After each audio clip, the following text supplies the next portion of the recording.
chokwadi. Yesu zachataura nezvechokwadi. Ikaimba chabatwa nemhosva. Ikaimba chabatwa nemhosva. Mwari mubatsiro. Mwari mubatsiro. Pamusoro chakabiri. Inini ndini Zakaria Chitsamba.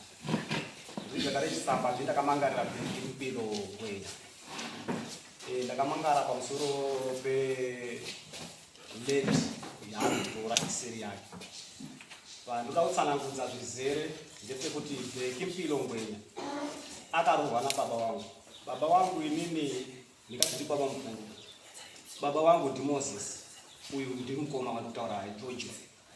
Ndiye wakarora mai wa Kimpilo Ngwenya.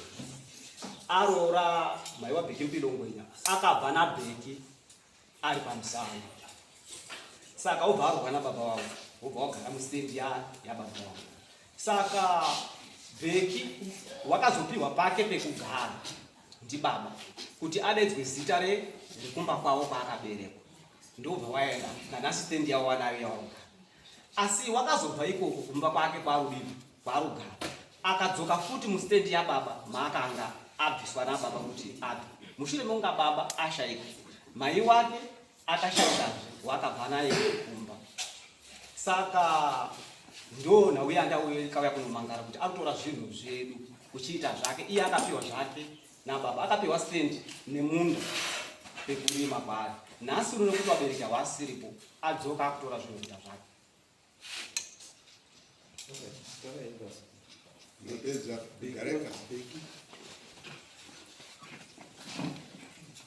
Pamusoro changamiro.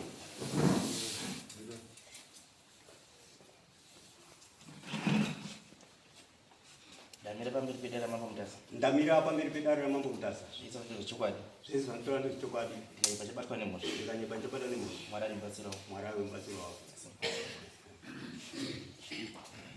Pamusoro changamiro. Uyu unonzi Zakaria Chitsamba. Ndingati akauya akasvika kumba musi wa ndingati muna January 2011 akauya kumba pana baba, tina baba na mai. Akati baba ndauya panapa ndakanzwa kuti nini ndiri kwa Chitsamba nekuti mai wangu vakanditoresa bhethi rekuti nyabereka. Saka inini haya ndinoda ndiye kumba kwangu kwa Chitsamba. Baba wakati waita zvakanaka. Waita zvakanaka. Iwe baba wako vakatorwa nenjuzu kunyatati ndokwatakabva kunyatati. Ini ndakatotama kunyatati ndokumusha kwedu uko takatotama chiuya kuno kwawo. Saka iwe zvawadaro wochitsvaga mari yokuti tiende kutsungura baba wako. Tinoona kuti chine mombe here nezvimwe zviripo nestand kwako kwaunofana kudii. Nobva ipapo panguva iyoyo mari haina kukwanisa kudii kuti aiwanewo panguva iyoyo. Waisenza kumapuranga kunyanga. Mari haina kuikwanisa kuiwana. Baba wangu ati iwewe na mukoma wako tobva taenda tese kunyanga ikoko. Saka sezvineiwo muna November gore 2011 wati baba wakabva washaya. Baba washaya ndingati ndinana baba vana baba vari pano vana baba Sanhanga vakazoshaya. Ndiwo vanga vakamirira baba nekuti uko kunyanga kwakusina munhu angari. Kuuya kwavakaita kuno vana baba Sanhanga nana sekuru Chirewo kuno kwakaberekwa baba. Vana Chirewo vacho vari kupi? Vari kuno kwedu kwaHondi. Saka takabva tachengeta baba anasamagweza ndesahwira wacho ari muzukuru. Variwo futi kuuya kwakaita vana baba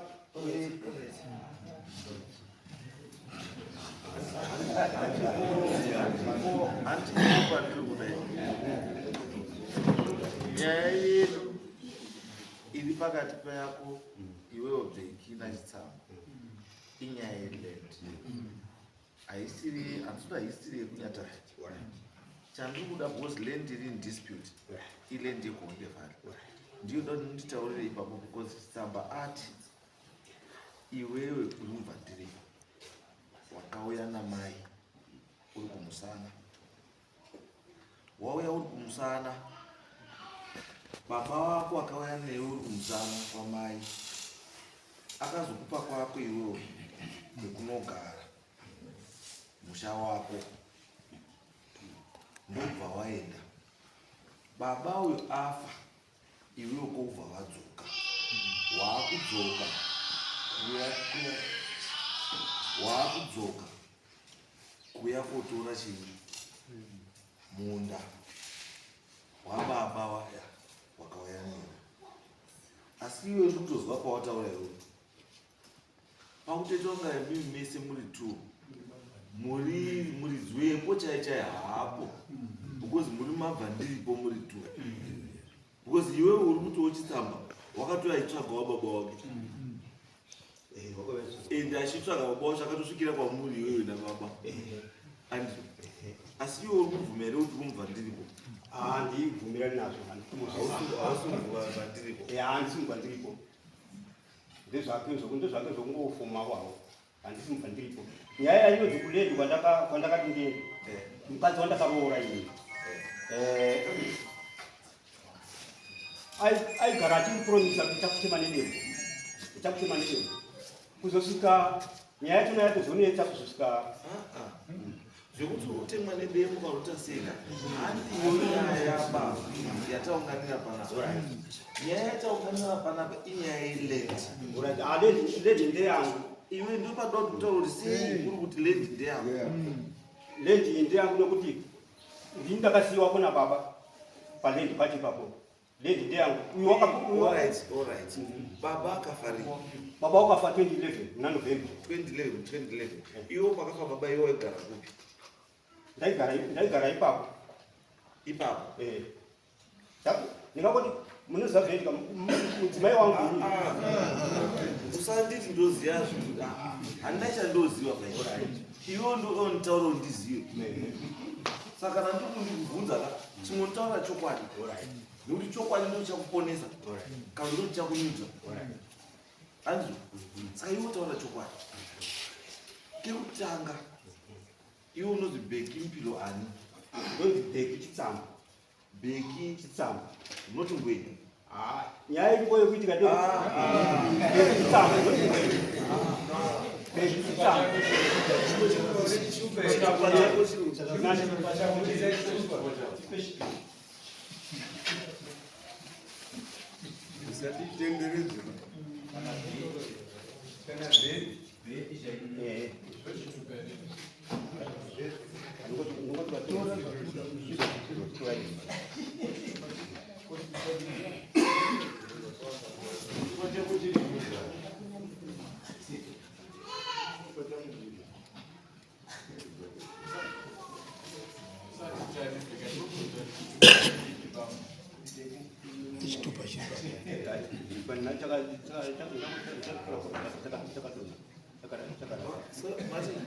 Chitupa chiripi? Chitupa chakatsva.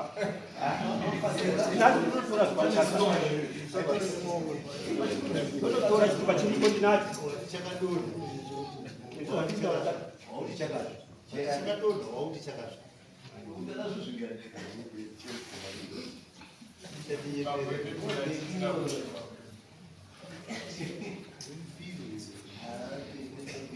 Say wakaripota uri uchimuti Bheki Mpilo ngwenya. Where did you get the ngwenya for? Right, ngwenya. Ndakamutaurirwa nababa. Pandakaenda kuna baba wachitambira mumaoko mangu aringira wachitambira. Wakanitaura kuti mwana uyu haasi mwana wangu wakawera mwana. Ngewe kwambiro ngwenya. Ndipo pandakabara. Ngewe kwambiro ngwenya. Wana watoniswa kuti ngwenya chikoro. Wanzi Mpilo ngwenya. Kana sabhuku pandakapa Samuel rokuti Mpilo ngwenya. Atakanopa yeye. Pepa rama ndakanyorwa pana ndichiti Bheki Mpilo ngwenya. Sabhuku akapara akanopa yeye. Katonza iwe Bheki Mpilo hausi ngwenya here. Inopikitsa. Ngwenya isite. Hausi ngwenya here. Ndozi Bheki Mpilo. Ndozi Bheki Chitsamba. Israel wakuru zile. Loti mugaya padare pano muchinyepa hazvibatsiri chinhu handiti because hamutoreri mhiko yemahala teida kuti kana mutora mhiko motaura chii motaura chokwadi noti zvamudavedza mautwestira time because ndiri kuti ngwenya ndipe chitupa chako hautoda kundipa chitupa because ukandipa bhedhika rakanzi chitsama asi ukaenda kumaloya vanoita zvenotara unokwanisa kunge wakanochinja zita iri rakanzi chitsama rakunzi ngwenya ndosaka dani ndoda chitupa chako ndonoti chitupa chako zviri pachitupa chako nechiri pabhedhi zvakafanana here because the chances are very high chinochinja ndakutumira wangu ndingandogona kutora patikisingiwe nacho kana taona zviri necessary kuti uzive nacho tichati zviri necessary alright iwe baba wako wakaita yekutsvaka chitsama ndizvo wakaita yekutsvaka iwe ngwenya wakauya namai iwe ngwenya wakauya namai izvo zvandizviziviri ndati ngwenya wakauya namai here ngwenya wakauya namai here ngwenya wakauya namai here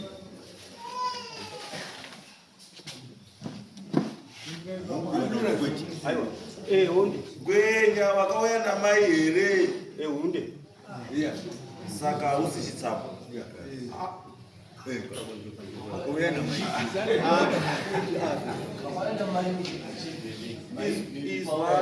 izwa chitsama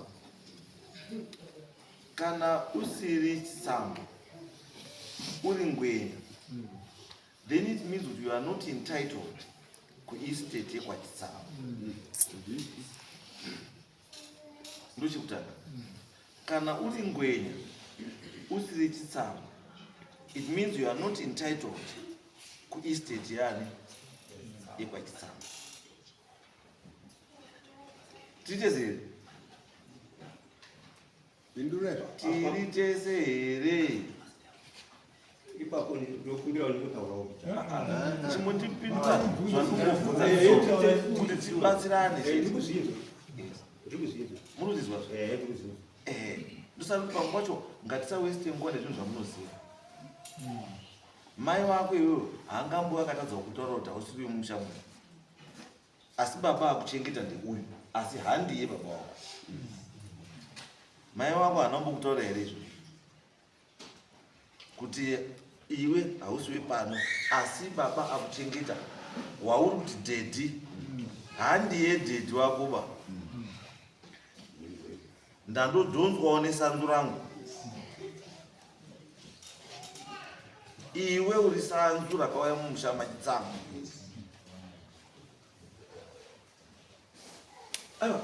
akutodazi kuti ndiri kuomesera kana ndiri chii atingotaura nechii chokwadi ati anozi murume kana wana mukadzi wako nometa kana ino akawana 5 anditi dhonza chii nesanzu anditi asi kana sanzu radhonzwa ukazuri sanzu zvinewewe ukazi uri sanzu zvinorevei pachishona ukazi uri sanzu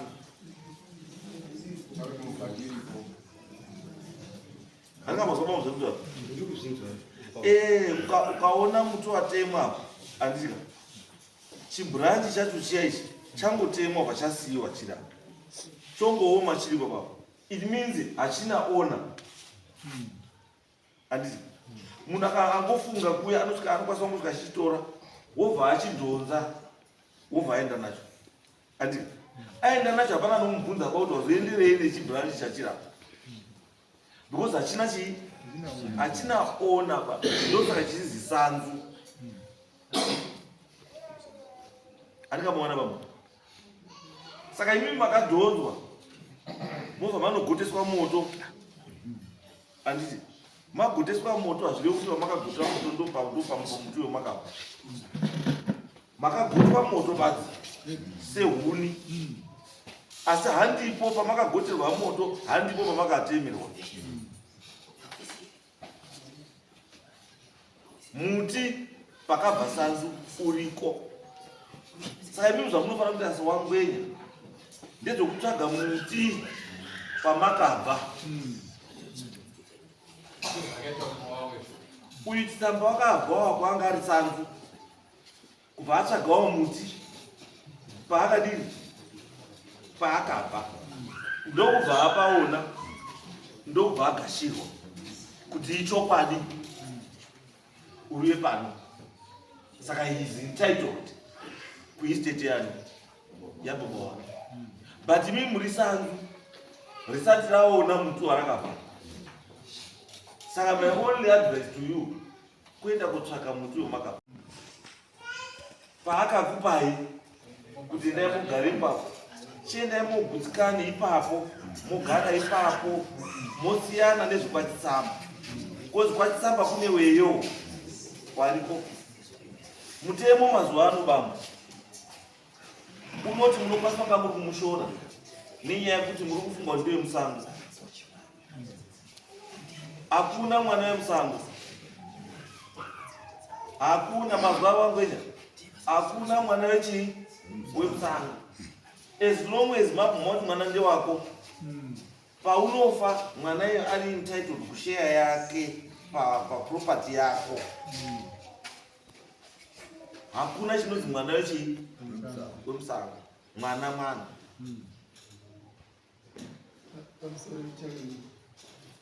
Ndinoda kuti titange tatobvunza statement yataurwa naChitsamba kuti baba wasati wafa wakakupa ipenyu yekuti mugara. Ndipo here pamuri kugara before musati madzoka pamakarererwa. Stendi yenyu yamakasiyiwa mapiwa nababa munayo here? Iripo. Saka murudzokererei uku? Wakubvirei. Ndokumbira kutaura kuti. Ndokumbira kutaura. Nyaya iripo ndekuti inini mudzimai wandakaroora akatadza kuwirirana namai nemabasa wake aita. Vakatadza kuwirirana namai. Saka ndakadovaka ipapo handiti kasi. Vakatadza kuwirirana namai nobva akwazonzi takambomuendesa mudzimai wacho kumusha kwacho. Akadzoka akadzoka nobva azoti no kana usingadi kuti aende chigara yenyu apa tokatangazoti tigare ipapapo. Ndopamuri here nakasi. Izvo ndipamba pamai wangu. Ndipamuri here. Izwa baba. Pausiri kuzivisa ngwenya zvaana mbijana nekuchele ngwenya. Andizvo nyarara mbijana ndikutaurire mai wako pauri kuti chiri kukunetsa ndechekuti uri kuti pamba pamai wangu. Urikuziva kuti apa handi pamba pamai wakoba, pamba pakaroorwa mai wako. Kumba kwa mai wako ndekwa sekuru na mbuya wako kwakabva mai wako. Wataura izvo zvitikubatsira usatipedzere nguva pangwenyani kuti atinharo. Wataura wega iwewe kuti pawaigara namai wakanetsana nemudzimai mamusikawirirani, mukadzi aienda achidzoka achienda achidzoka kusvikira step father namother wako anditi wati kuti tisapindire nyaya yenyu chienda henyu mogare papi hoko yenyu iyo ndobva mapiwa hoko, ndokubva maenda ikoko. Kana maenda ikoko dambudziko rawakuita manje kunenge kwakuswinya futi kwawakaenda kuyo. Saka wakufunga kuda kudzoka futi kunani kwakuina mai nababa. Asi the unfortunate part ndeyekuti mai wako akakuudza ipapo aikupa ruramiro kuti ungochisvika ipapo hapasisini. Ndoko ndati ndokumbira kutaura. Uyu una baba wake vari kukuminyanga. Pana baba kubva kwakaita wakatozokumbira nzvimbo pana mageza nasabhuku ani mazoni. Nzvimbo dzakada zokukumbira nzvimbo yekwachitsamba iri kunyanga. Idzi nzvimbo dzokwana mageza nana Mandeya baba na mai vakaenda kutokumbirawo izwa ngwenya iwewe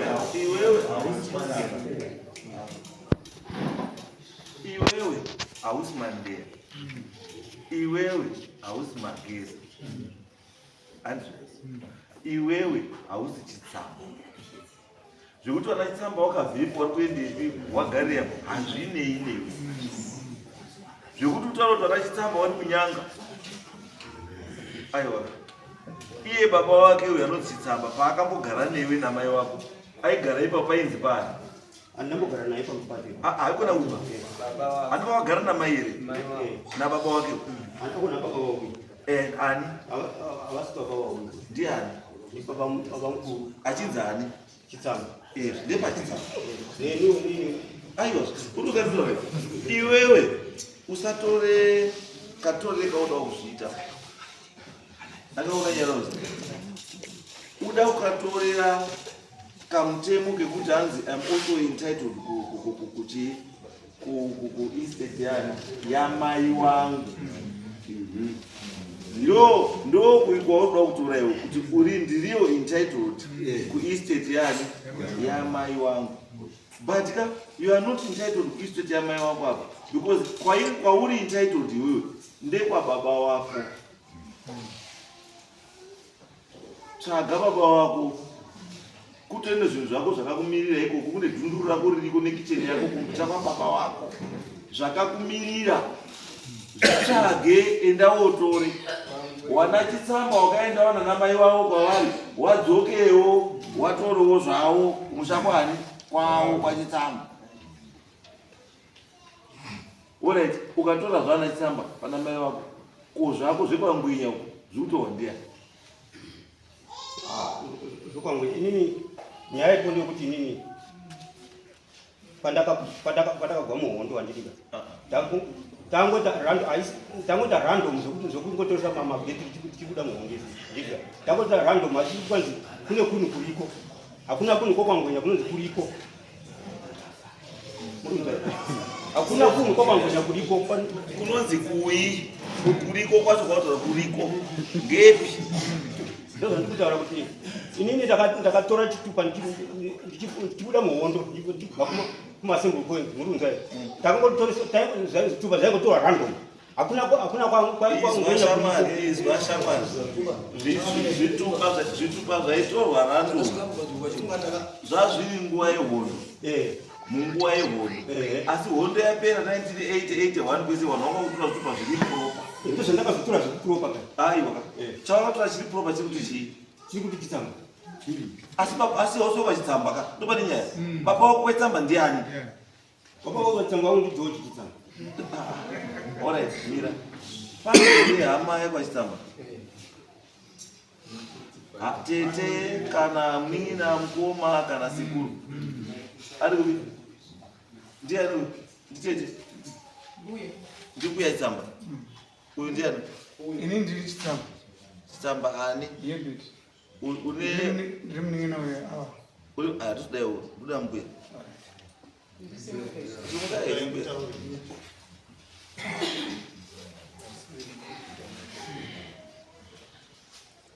mbuya chatongoda chete mbuya iconfirmation yekuti uyu nditsamba here kana kuti ndigwenya?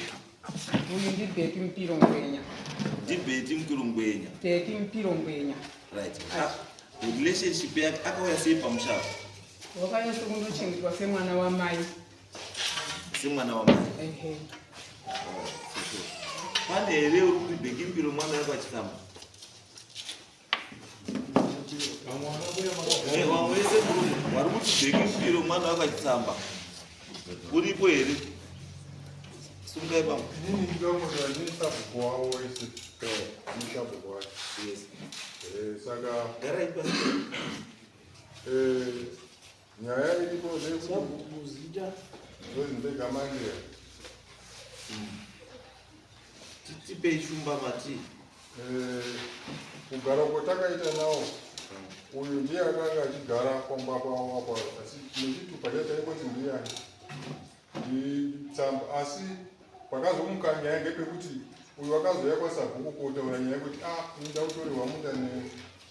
Uyu akanga atouyawo achiti inini ndazoona baba wangu sabhuku, baba wangu ari kukunyanga, saka ndatovawo pachitsamba. Saka akazoenda achibva atopiwa chitupa chake ikoko. Saka auya akabva achizouya kuti abva auya kuti kwasabhuku akati sabhuku ndakuda kubva pamba pangu apa ndada kuenda kuwaka pamunda.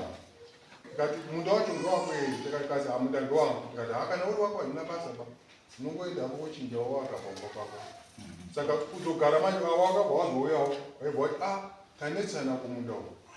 Tikati nyaya yemunda hatinotuma mapurisa kuti muye panapa zviti patinoda kuenda kumunda kwacho. Saka takazoenda kumunda kwacho ikoko. Tasvika kumunda ikoko takusviti ngepapi pari kunetsa pacho apa. Inini sabhuku kwandikuda haisi nyaya yekuti nyaya yekuda uyu ngomuziva sani ndipo ndatonga kutosvika ipapo manje. Pamunda tasvika pamunda paipo pakapachitanga kuti ngepapi uya akati apa ngepambai wangu apa takanga tapa mwana wake uyu kuti arima. Uyu akati aiwa uyu asiri chitsamba ba, asiri chitsamba ba uyu. Takati asiri chitsamba ba ndiani? Ndotinobona achizi chitsamba icho ka asiri chitsamba ba. Saka isusu manje kana yadaro ishaisiyo nyaya tadi yotafambira yekuti asiri chitsamba ba. Titauya kogadzisa migano yenyu. Saka takawata kugadzisa mugano yedu vatati wewe wamhai weuyu vatakati akati ngekwangu vatati totora aibva atora kumunda kwacho vatati iwewe hama dzekusha kwamai yako dziri vakumberengwa uko kunogonda kuri vari kuberengwa ndine vamwe vangu vandauya navo ndosaka ndati nini ndoda vanhu vanoziva bambo zveupenyu hwenyu. Vanoziva samageza. Samageza? Samageza? Munoziva here samageza?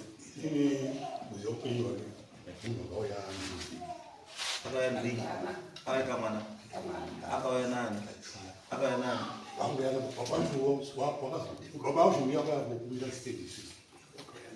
Zati wakauya nani akadongoda? Zatopera? Zatopera? Matopedza bambo. Wakauya nani? Thank you. Garai pasi wako.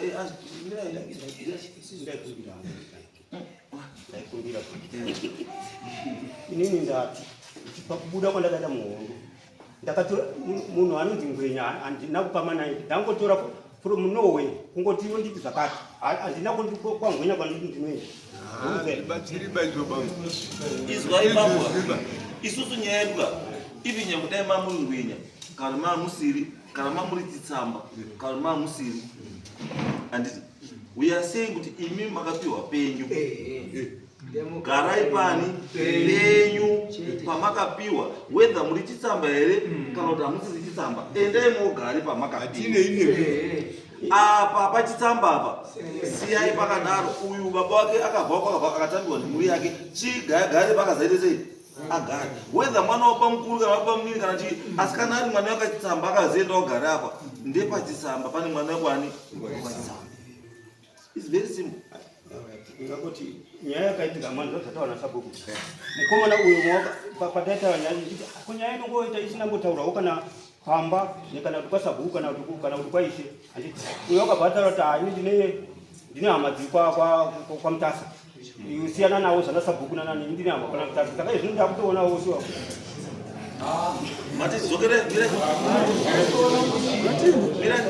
madati umwe wacho uyu pataita nyaya yacho akati usaenda kwasabhuku kana kuti iwewe ndikunda kwaMutasa ndine hama dzangu dziri kwaMutasa nyaya yako iyi inoiswa ichipera saka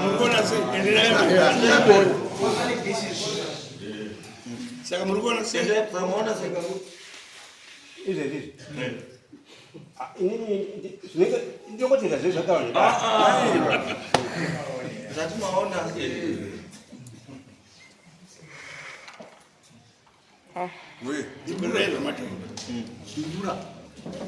zvandataura ndizvati uyu mukomana wakati ndine hama dzangu kwaMutasa saka zvakataura zvavo zvaenderana nezvabuda ndozvamutaura mini kuti hama dzake uyu dzashanda dzamubatsira ndizvo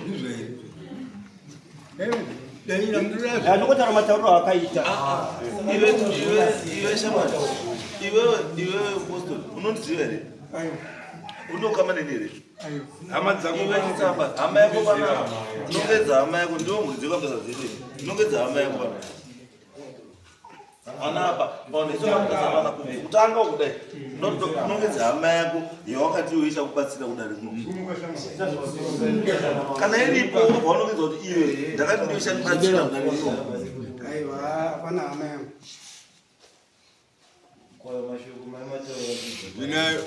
handinombotawura zvakadaro ndakangoti nyaya kana yanetsa inoenda kwamambo mutasa ndokwadzinoperera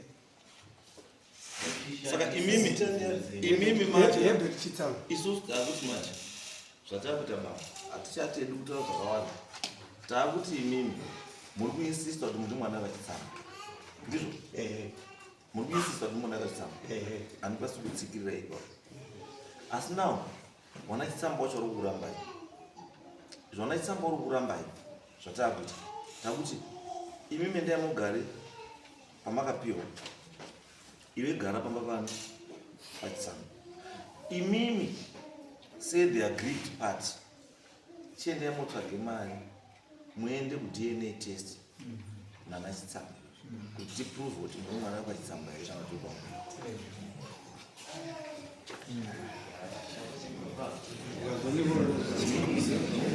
kana makazoonekawo mudzi iwe kwachitsamba totangira